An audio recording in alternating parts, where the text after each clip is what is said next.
Success at detecting and soothing your infant's stress will depend on your ability to first gauge your own stress level and bring it into balance. The best way to care for your upset infant is to make sure you're calm before you do anything for your baby. Babies sense their caretakers as they are lifted, held, spoken to, looked at, and touched. When you're stressed, your nonverbal cues convey tension. But when you're calm and alert, your messages will be soothing and reassuring. A focused, relaxed parent is also in a much better position to succeed in evaluating the upset of an infant who is inconsolable, tense, or unresponsive. Caring for your baby begins with self-care and attention to the basics: sufficient sleep, physical and emotional support from others, including dad, and some time out for yourself. Care for the relationship with your infant begins by assessing your own stress and bringing it into balance. As an adult, you can calm and focus yourself in two ways: by talking to someone who is already alert and relaxed, or by engaging your senses. When you deliberately focus on sensory experience that you find appealing, you can quickly and dependably both relax and energize yourself. Visual stimulation, music, aromas, and other sensory input, maybe along with a few deep breaths and perhaps a little movement, can rapidly bring a stressed nervous system back into balance.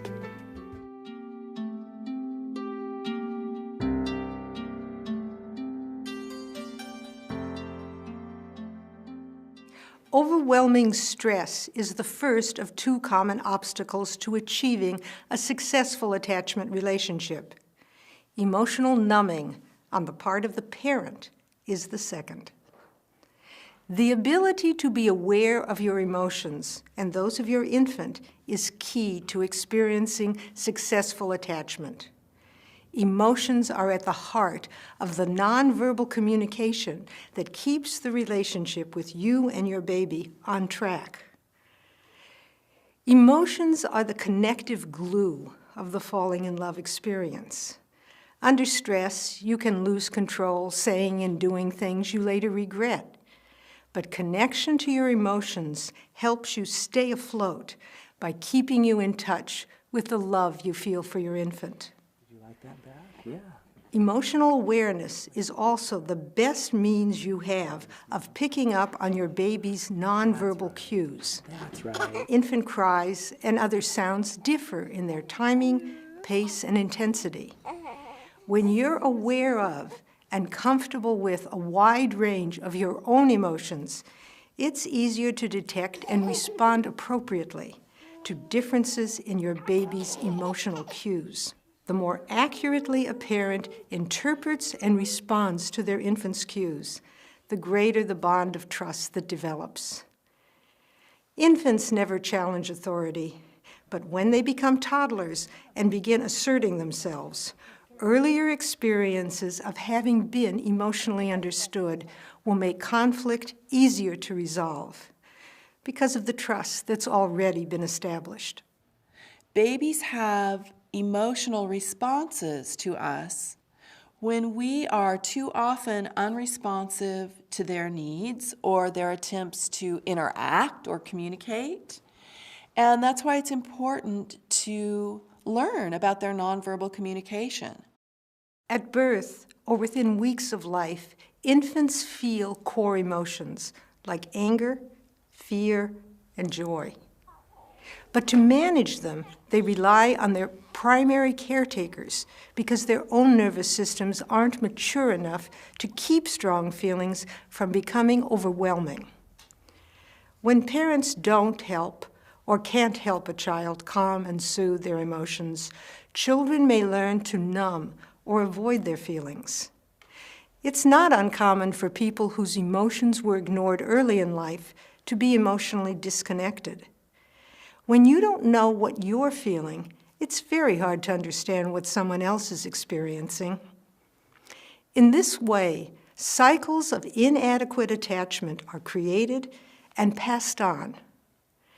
Listen to what Dan Siegel has to say about the role of emotion and the passage of insecure attachment from one generation to another. One place I would like to start with individuals as well as our society trying to make a difference to really stop the cross-generational passage of trauma and of insecure attachment, it would be for parents to start a process of self-understanding. It basically costs nothing except the time and emotion that it takes for parents to begin on that process. And we all can do it. And the people who benefit most, besides ourselves, are our children. Fortunately, as Dan Siegel implies, adults can learn to tolerate their strong emotions, including feelings they dislike and find intimidating. It takes practice, but just as stress management can be learned, so can emotional self-awareness. And with it comes the key to self-understanding and self-control.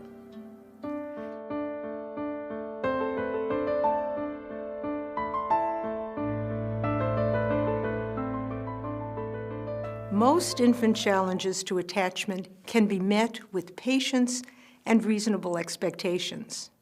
But sometimes there are developmental problems that go beyond a parent's ability to solve on their own.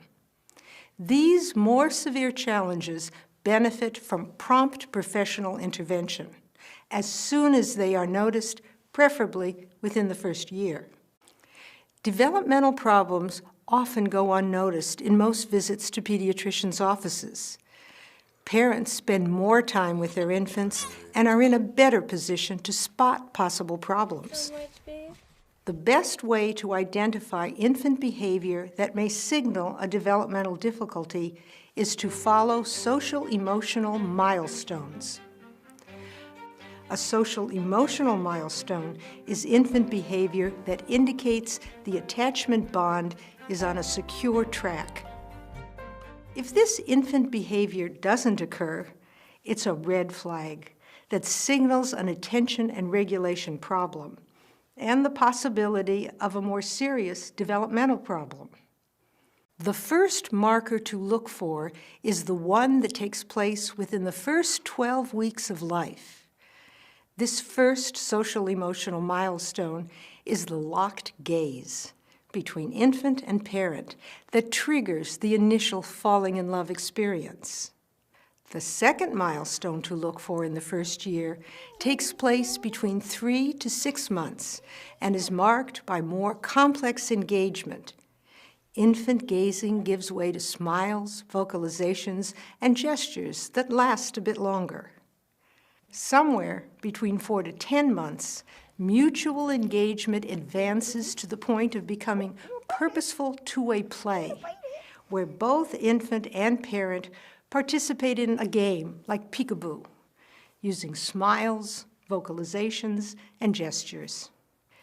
As the ability of the infant to remain engaged for longer periods of time grows, so does the complexity of the interaction, as reflected by other social-emotional milestones that occur after the first year.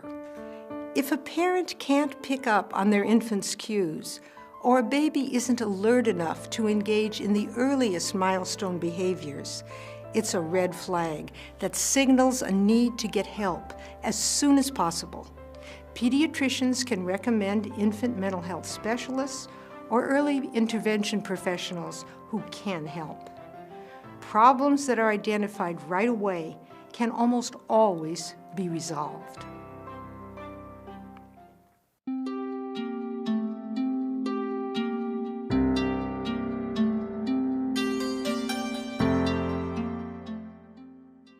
What our bodies need for best development is relationship. Every neuron in the brain develops best in a safe, secure relationship that recognizes and responds to our needs and emotions. Early childhood challenges can change the biology of the brain, but early childhood support can also change the biology of the brain. All infants bond with their parents in one way or another, so the question is, what kind of bond will this be? Will it be the secure attachment bond that every mother and child needs and deserves? To create secure attachment, you just need the social-emotional skill to quickly manage stress in the moment and be emotionally aware and available some of the time. If you don't have these skills, you can learn them. And if this learning is shared with a partner or as part of a group, the process will be more complete and powerful enough to support your child's physical, mental, emotional, and intellectual development. Your reward for investing in this process will be the joy you take from falling in love with your baby, and the meaning and purpose this unique relationship brings you. And your child's reward will be the very best possible start in life.